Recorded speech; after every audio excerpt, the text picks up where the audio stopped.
মুক্তিযোদ্ধা শহীদ রাষ্ট্রপতি জিয়া রহমান স্মৃতির স্মরণে আজকের এই ফুটবল টুর্নামেন্টের যারা আয়োজন করেছেন ইউসুফ সহ এই স্কুলের সম্মানিত সভাপতি, প্রধান শিক্ষক সহ শিক্ষক মণ্ডলী, স্কুলের প্রিয় ছাত্রছাত্রী ভাই ও বোনেরা, এ এলাকার শ্রদ্ধা মুরব্বিয়ান, জিততলী ইউনিয়ন বিএনপির সম্মানিত সভাপতি এবং অন্যান্য নেতৃবৃন্দ, এখানে গোপালপুর ইউনিয়নের বিএনপির সভাপতি সাধারণ সম্পাদক উপস্থিত আছেন এবং রাজগঞ্জ ইউনিয়ন বিএনপির সম্মানিত সভাপতি এবং সাধারণ সম্পাদক সহ অন্যান্য নেতৃবৃন্দ এখানে উপস্থিত আছেন।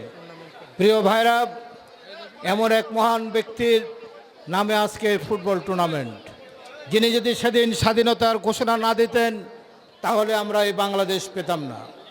আজকে তাই শহীদ প্রেসিডেন্ট জিয়া রহমান আমাদের একটি মানচিত্র এনে দিয়েছেন, একটি পতাকা এনে দিয়েছেন, আমাদের একটি স্বাধীন সার্বভৌম রাষ্ট্র এনে দিয়েছেন। সেই কারণে 1971 সাল আমাদের বেজমেন্ট, 1971 সালে 30 লক্ষ শহীদের রক্তের সাথে যারা বেইমানি করবে তারাই বাংলাদেশের সাথে বেইমানি করে।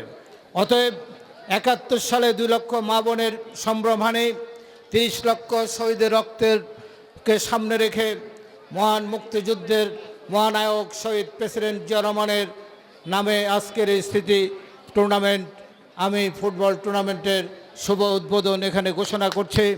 তার পাশাপাশি শহীদ প্রেসিডেন্ট জিয়া রহমান জীবন দিয়েছেন, যুদ্ধ করেছেন বাংলাদেশের জন্য, স্বাধীনতার জন্য, সার্বভৌমত্বের জন্য, এদেশের উন্নয়নের জন্য জীবন দিয়েছেন।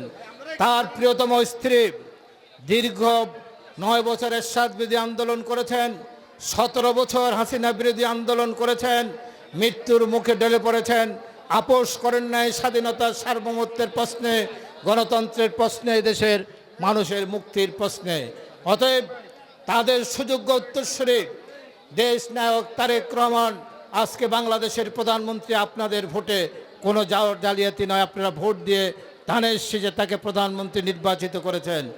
দুইটি মহান ব্যক্তির রক্ত তার দমনেতে বাংলাদেশের প্রশ্নে কোনো আপোষ তারেক রহমান করবে না, কোনো বিদেশি শক্তির কাছে মাথা নত করবে না।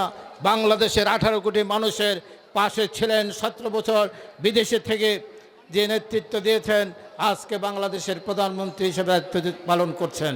তাই আমরা ওনার জন্য দোয়া করব, শহীদ প্রেসিডেন্ট জিয়া রহমানের জন্য দোয়া করব, তার রুহের মাগফিরাত কামনা করব, বেগম খালেদা জিয়ার রুহের মাগফিরাত কামনা করব, আরাফাত রহমান কোকর রুহের মাগফিরাত কামনা করব। সবাইকে ধন্যবাদ। এই ফুটবল টুর্নামেন্টের শুভ উদ্বোধন আমি ঘোষণা করছি। বাংলাদেশ জিন্দাবাদ।